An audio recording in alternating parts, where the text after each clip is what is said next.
الجو يخبل ها؟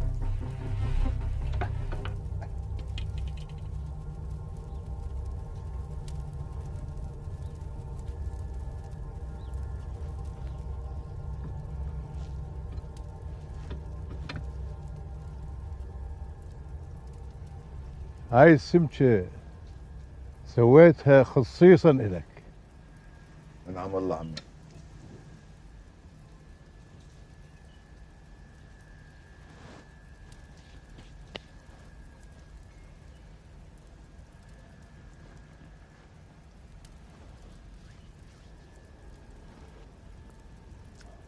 الله يجعل على لفظ وليدي، انت اللي سويته صح.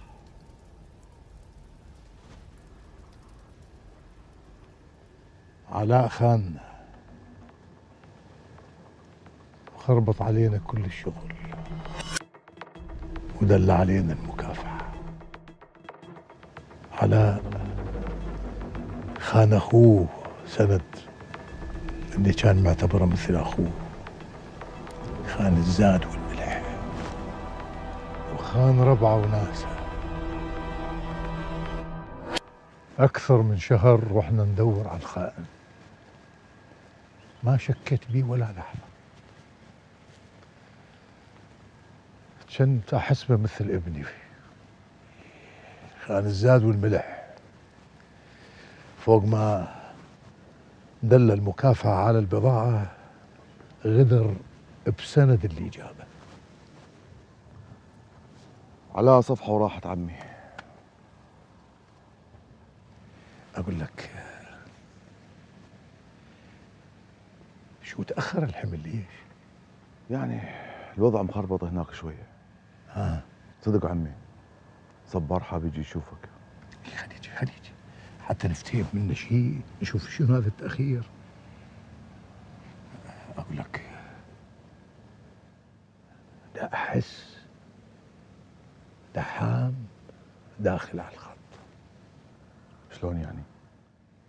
يعني دا يوسع بشغله ويوزع مناطق جديدة،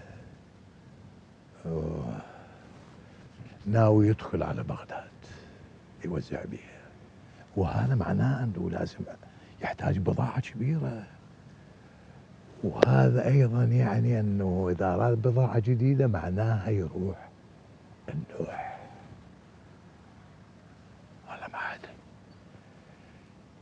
أنا إذا أشوف أنه هذا دحام مستعد يشتري أي بضاعة وبأي شيء حتى لو بسعر مضاعف وحتى لو يخسر.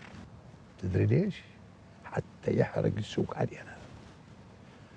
بعدين دحام يريد يصير بالعاصمة وينتشر ويصير رقم واحد بيها. السبع رقم واحد ببغداد عمي، وماكو غيرك.